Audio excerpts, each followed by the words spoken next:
നമ്മൾ ഈ ക്ലാസ്സൊക്കെ പറയുമ്പോൾ ചിലർക്ക് അപ്പോഴും തസ്ബീഹ് അപ്പോഴും സ്വലാത്ത് പിശാച്ചാണത്. ആ സ്വലാത്തും തസ്ബീഹൊന്നും അള്ളാഹു സ്വീകരിക്കൂല.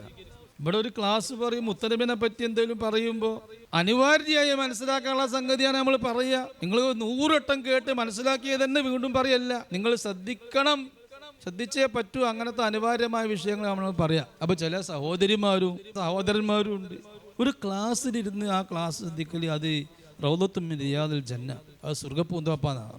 ഭക്തി, ഹൃദയ സാന്നിധ്യം, മനസ്സാന്നിധ്യം എന്ന് പറയുന്നത് എല്ലാറ്റിനും വേണം, നിസ്കാരത്തിൽ മാത്രമല്ല. ആ മൗലിദ് ഓതാനും വേണം, ഒരു ക്ലാസ്സിലിരിക്കാനും വേണം മനസ്സാന്നിധ്യം. മനസ്സാന്നിധ്യം ഇല്ലാതെ അങ്ങനെ മേപ്പെട്ടൊക്കെ ഇരുന്ന് ഉസ്താദെ ദ്വാരക്കണം, എൻ്റെ ഉസ്താദ് ദ്വാരക്കൊക്കെ ചെയ്യും, പക്ഷെ എനിക്ക് വേണ്ടി ദ്വാരക്കണം അള്ളാഹ് സ്വീകരിക്കണമെങ്കിൽ ഈ ആ കോലം അതിൻ്റെ അതേപോലെ ഇരിക്കണ്ടേ, മനസ്സാന്നിധ്യത്തിൽ ഇരിക്കണ്ടേ. മനസ്സാന്നിധ്യത്തിന് എതിരാണ് ഒരു ക്ലാസ്സിലിരിക്കുമ്പോൾ അവിടെ സ്വലാത്തെല്ലാം പാടില്ല.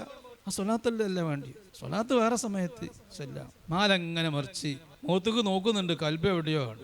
അങ്ങനെ ഒരു സദസ്സിലിരിക്കാൻ പാടില്ല. എന്ത് ദിക്റാണെങ്കിലും ചൊല്ലേണ്ടിയല്ല, നിർബന്ധമായി ചൊല്ലി തീർക്കേണ്ടതാണെങ്കിൽ അത് ആ ക്ലാസ് നിന്നൊക്കെ എണീറ്റ് പോയതിൻ്റെ ശേഷം ചെല്ലുക. അല്ല, അതിനും വേണ്ടൊരു മനസ്സാന്നിധ്യം. ആ നിർബന്ധമായി ചെല്ലാണ്, നിർബന്ധമായിട്ട് കോലം പോലെ ചെല്ലേണ്ടത്. രണ്ടും കൂടെ എങ്ങനെ